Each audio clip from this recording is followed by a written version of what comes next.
My name is Nicole Peterson, and I'm going to do my persuasive speech today.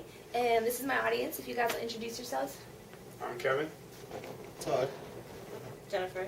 Stephanie. Andrew. Michaela. Alright. When I was a little girl, I had surgery to have my adenoids and my tonsils removed. And I thought this was a big deal. And for several days afterwards, I was in a lot of pain. And all I could eat was soup and applesauce and, things like that. And my mom said, don't worry about it. It's fine. It'll go away. You just had surgery. So I believed her. And a couple nights later, I woke up and I felt like something was really wrong. So I run into the bathroom and I lean over the sink and blood starts pouring out of my mouth because I had hemorrhage in the back of my throat. So I call my mom, and of course, like every mom's worst nightmare, she walks in on me bleeding profusely into the sink. So she has my dad call 911, and they send the first EMTs available, which happened to be the fire department at the end of my street.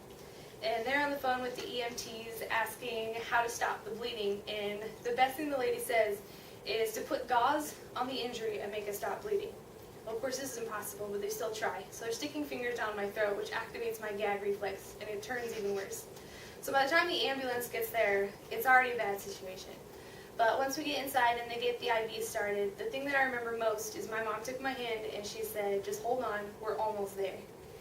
And at that point, I realized that as soon as I got to the hospital, that everything was going to be fine. They were going to fix me up, and I guess it was a safe place for me to go. And that's the kind of security that you can give to families and children all over America by donating time and money to the children's hospitals in America. Do any of you guys want to have kids or have kids already? Yes. Yes. Yeah. If your child were to get sick, would you want to have the specialized care of the children's hospital available? Oh, yes. Yes. Oh, yes. Yeah. Well, in order to have those resources available, you really need to volunteer either your time or your money to help make these programs a success. And volunteering does not need to take up all of your time. It can just be a little bit on the weekends or during your lunch hour, whatever you need to do. And I took a survey online from surveymonkey.com, and I asked a couple questions like if you would rather donate time or money to the children's hospital.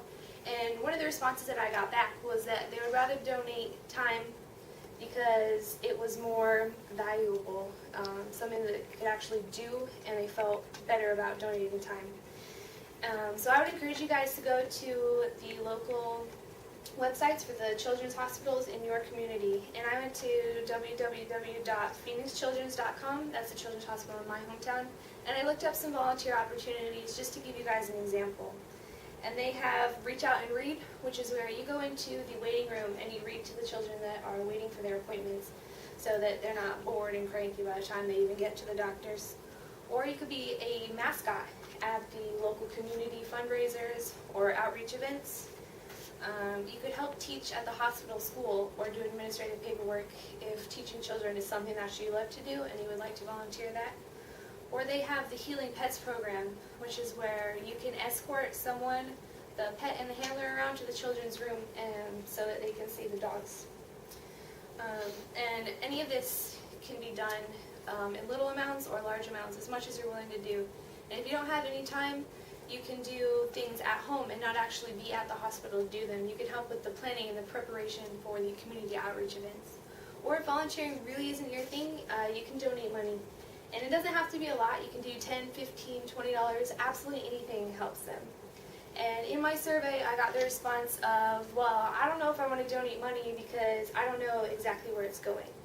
And you can look again on that website for each of your community hospitals and see exactly where they're allocating their money to. For the Phoenix Children's Hospital, they do something that's called charitable health care, which is where they take a portion of the bill for families that are very low income or are not able to pay their bills at all. And they will take that bill and any donations that they get will be put towards that so that the family can provide the best health care for their child even though they don't necessarily make a lot of money. or for research initiatives, maybe to find the next cure for leukemia or for any of the other diseases that are as of yet uncurable. It also goes into the expansion of the facilities to get even better medical instruments and research stuff. And then the final thing they do is community outreach. They try and keep the community out of the hospital if at all possible. They do injury prevention things, child abuse awareness programs, as well as fitness programs. And I know if you're like me, you're living paycheck to paycheck, you don't have a lot of money all the time to spend. But there are a couple ways that you can get around that. Like I know a lot of families send money to their relatives for birthdays, but instead of taking that money, you could ask your families maybe to donate to the hospital in your name. Or instead of eating out and going to the movies one month, you could donate that money to the hospital. So don't wait until it's too late to realize the value of having a children's hospital in your area. It's really important that you reach out and support the programs that you know you're going to want in the future. And these children are our future. They're the ones that are replacing us in politics, in, they're going to be our next business leaders and our next lawyers, our next doctors. So it's really important to give them the best start possible. And you can do that. All you need to do is donate. All right, thanks. Do you guys have any questions? No. All right, thanks for your time.